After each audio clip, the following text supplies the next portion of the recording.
let you see.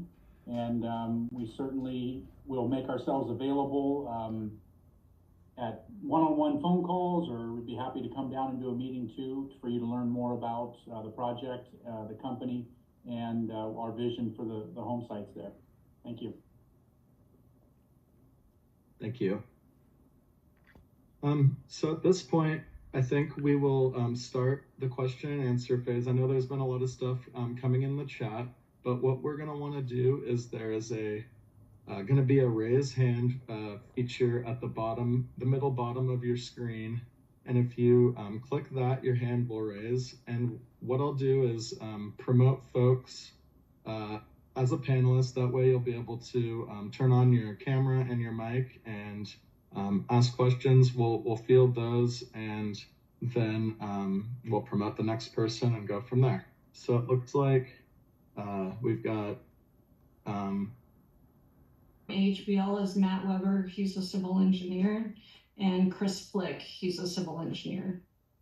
We also have Jessica Estrada, she's with Pacific Lifestyle Homes, and Matt Lewis with Pacific Lifestyle Homes. And I think Matt is gonna present the presentation for us. Yeah, hi, thanks, Jerry. Yeah, my name is Matt Weber again. I'm a civil engineer with AHBL. Can you hear me okay? Yeah. We can hear you. Thank Okay. you, Matt. I got this PC drop. That's not on my end there, but yeah. So we prepared a little PowerPoint. I'm going to share my screen.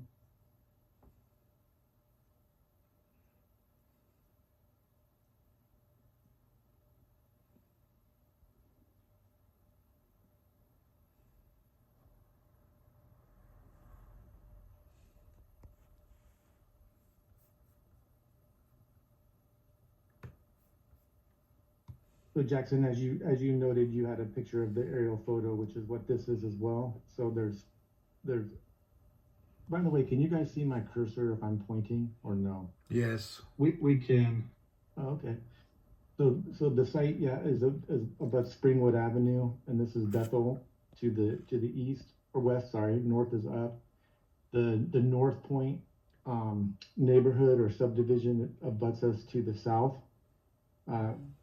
So access to the site is from Marion, and this road is called Central, and this is Springwood, like I said.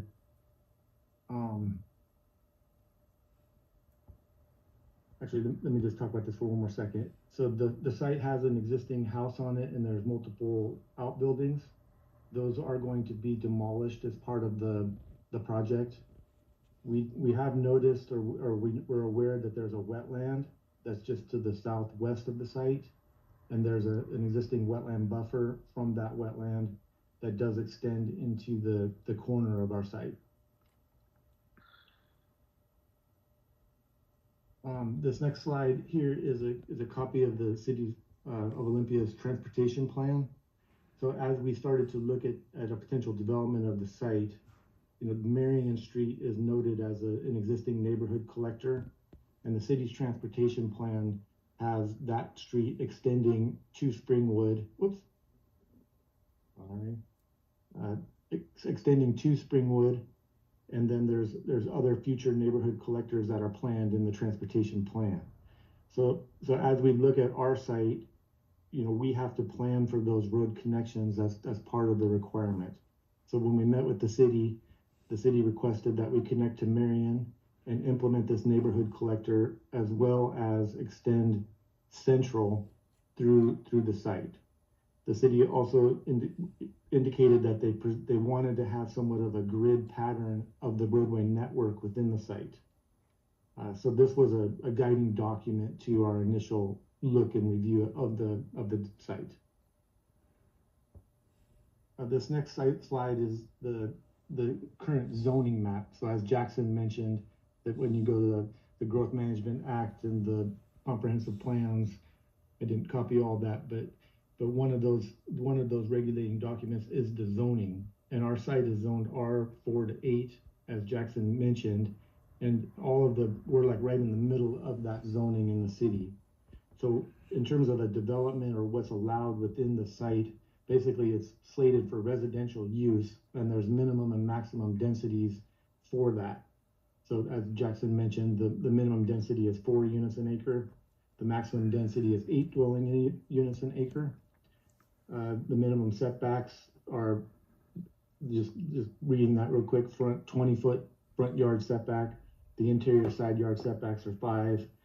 A side flanking street, so if we're at a corner lot, that's a 10-foot side yard, and the rear setbacks are 20.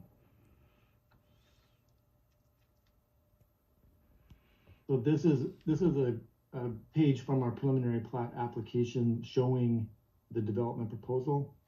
So as I mentioned, we'll be extending Marion Street up to Springwood as well as Central. And then this is the kind of a grid pattern street, what we're calling right now Road A. And so we're proposing 39 total lots. The density that equates to is 5.2 units an acre.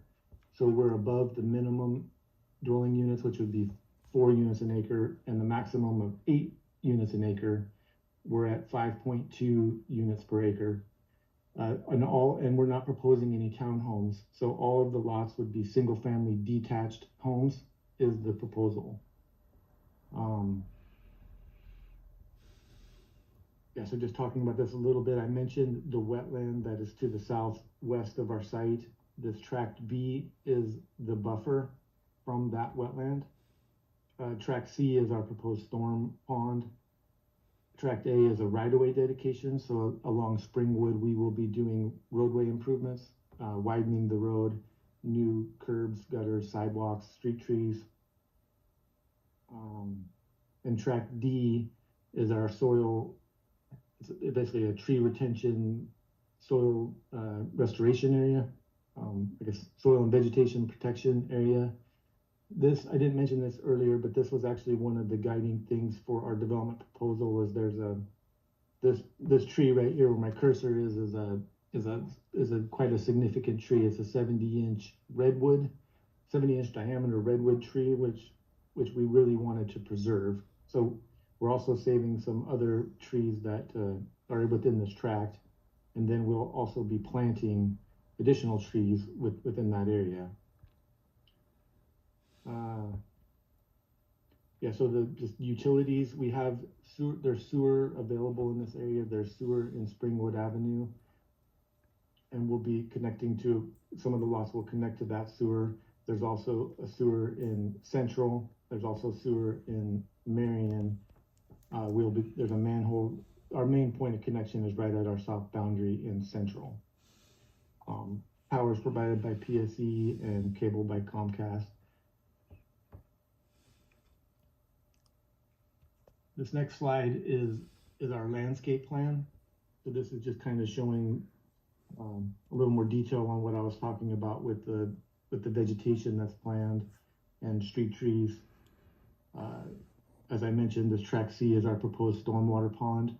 This stormwater pond is designed as a combination infiltration detention pond. So 90% of the stormwater will all be infiltrated within this zone. There is some detention component proposed to that pond to maintain the hydrology of the wetland.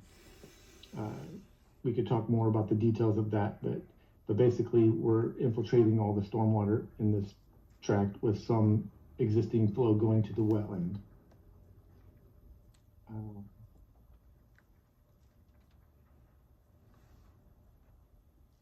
This next slide here is we've worked with the Olympia School District about safe walking routes, because safe walking routes to school is an important consideration. And this graphic here was actually provided by the Olympia School District. So these walking paths that they've identified are already the safe walking routes to school. We have Reeves Middle School basically those are the walking routes that the Olympia School District has already have established. So this next slide is just an example of Pacific Lifestyle Homes. They're the product that we're envisioning for the development.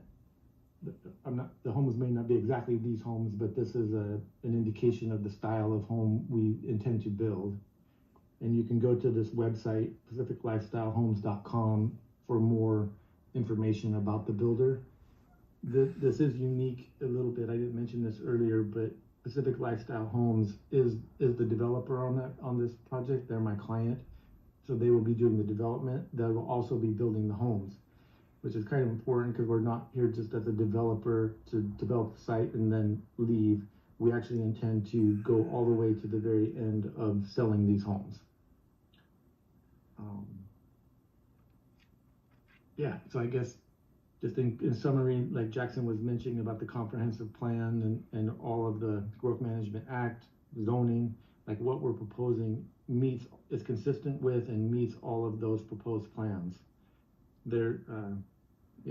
So our schedule, we're hoping to get through the preliminary plat process here in 2025 in engineering, and then we would hope to break ground in 2026 to get through what Jackson was talking about there with the final plat, which would create the parcels, and then we'd do building permits and build the homes in late 2026 or 2027.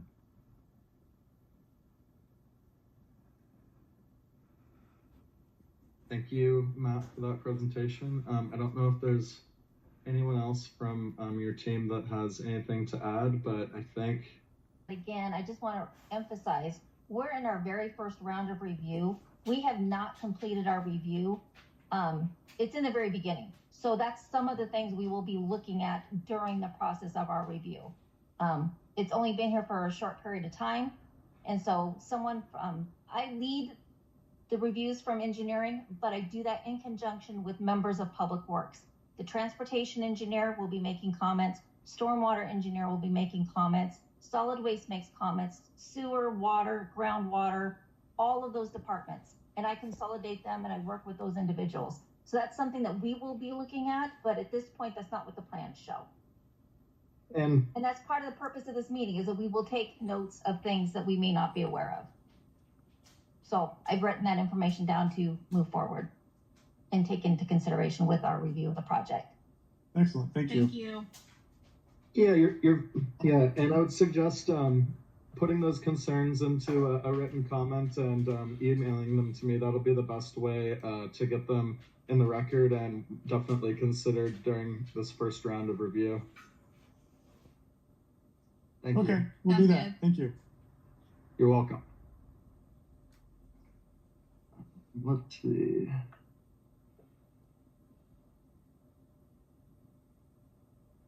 All right, I'm going to bring Heather Penns in as a panelist to ask their question.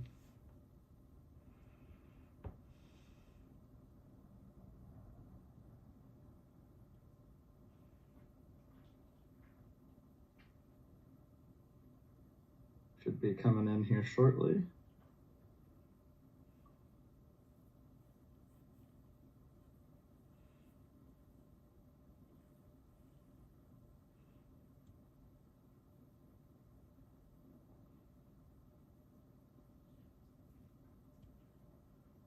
Okay, Sherry, it looks like, oh, Heather, it looks like you're in and we can see you. Okay. I live on Bright Star Way, and I was wondering why the city wants Central Street to go through to the Springwood development. It would be so much better for our traffic, less traffic if it didn't. So as part of the overall, we have some standards called engineering design and development standards. And that's part of what the engineering team uses in addition to our Olympia Municipal Code. A lot of thought has been put into developing these standards. And one of the things we look at and we usually require is in certain, if something meets the qualifications, is street connectivity. So that way, for instance, Central right now dead ends. There's only one way in and out. With the additional street connections, people will have additional ways to get in and out of the subdivisions. The movement will change. You'll have additional flows of traffic. Sorry, there's things popping up on my screen here. So it kind of diversifies where people are going. It gives people options of different ways to go. In addition, there's something called block spacing, and that's what we look at too, to get the intersections and the street connectivities aligned up in blocks, or as best we can, so that there is this pattern of creating, we don't have great big spans of streets without additional ways for vehicles to maneuver. And those are all laid out in the part of the code section. And again, that's part of what we look at during these rounds of review.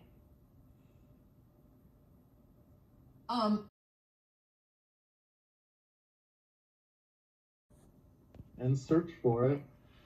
It'll pull up the project and the project number.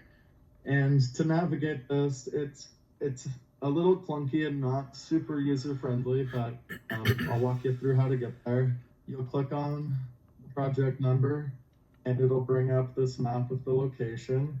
And what you'll do is scroll down to note. And when you get down into note, you'll see this list of attachments. And these are all of the attachments associated with the project so far, including the notice of land use application and all of the items that that the city has received. And so this is a great opportunity. If there's something specific that you're concerned about, getting into these documents and doing a quick review to better formulate your comments would be appreciated and great. We've heard a lot of public comment tonight, a lot of questions, and I just want to say for both questions,